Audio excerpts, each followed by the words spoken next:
Welcome to Dan and Friends Start a Gym. He's gonna talk now. That's Dan. That was very cheesy. All right. So welcome to Dan and Brent Start a Gym. Today we are going to be going over a few things. Today is Technical Tuesday, which means we're going to be talking about things technical and how to exercise. Today's particular video is going to be on how to gain muscle and lose body fat. And so this will just be the start of that. We'll also go over it on Technical Thursday, which won't be tomorrow because tomorrow will be Wednesday, but Thursday we'll go over that again. We'll continue with this. And we'll kind of go through the 5 human movements and exercises, so on and so forth. Now, in order to gain muscle and lose body fat, the first thing you're going to have to accept, now this is a secret, okay? Nobody likes to talk about it. They want to tell you it's going to take time, lots and lots of time. Accept it, okay? You just need to get over it, all right? That it's going to take you more than 12 weeks. It's going to take you, ideally, for the rest of your life because you'll always be working at it. The more you accept that as the thing, then the closer you're going to get to your goal, which as soon as you hit that goal, you'll move on to the next goal, so on and so forth. And we're going to talk about how to make sure that you find the motivation in order to keep doing that, okay? Now the first thing you have to realize, if you're just now starting to exercise, if you're just now going to be entering the weight room and going to be working on gaining that muscle and losing that body fat, you're going to have to lift some heavy weights. And I'm here to help you clarify how many sets and reps you're supposed to do. What exercises should you pick, so on and so forth. There's a lot of information out there and it's all extremely confusing.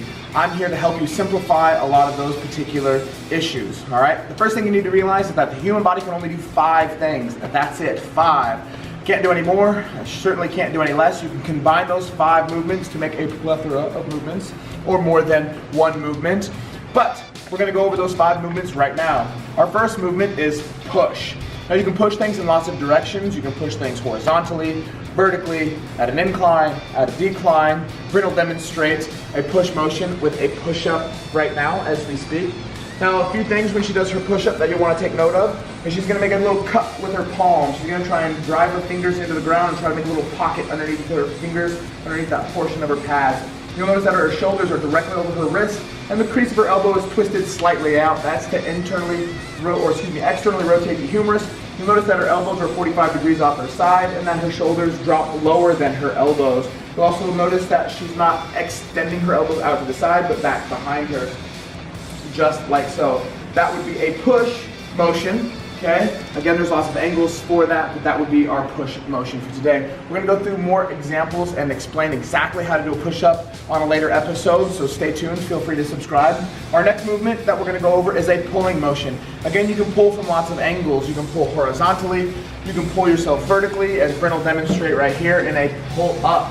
Now when she does a pull-up, she's going to pack her shoulders, lifting her chest, and then pull up via her lats. A lot of people forget to do the shoulder pack portion.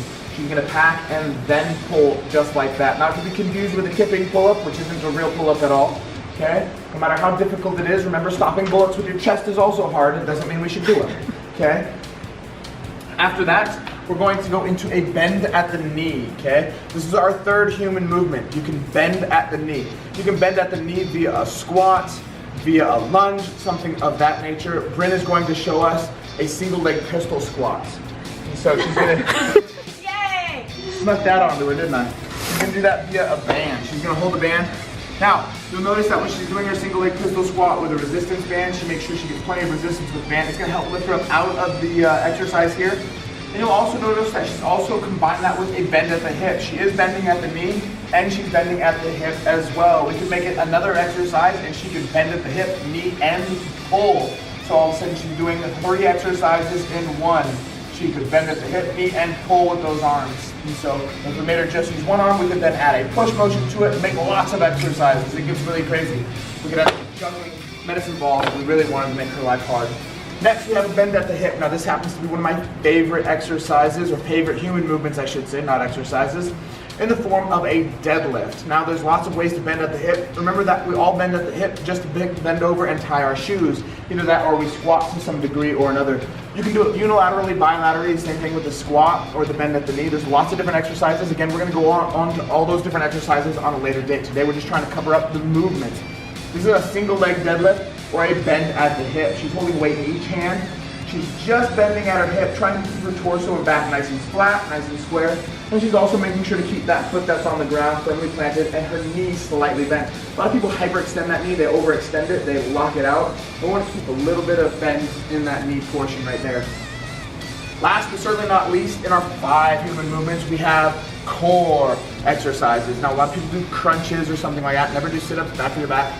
But in that core exercise group, we have 2 major categories. We have twist and anti-twist. Anti-twist is just the simple opposition to twisting.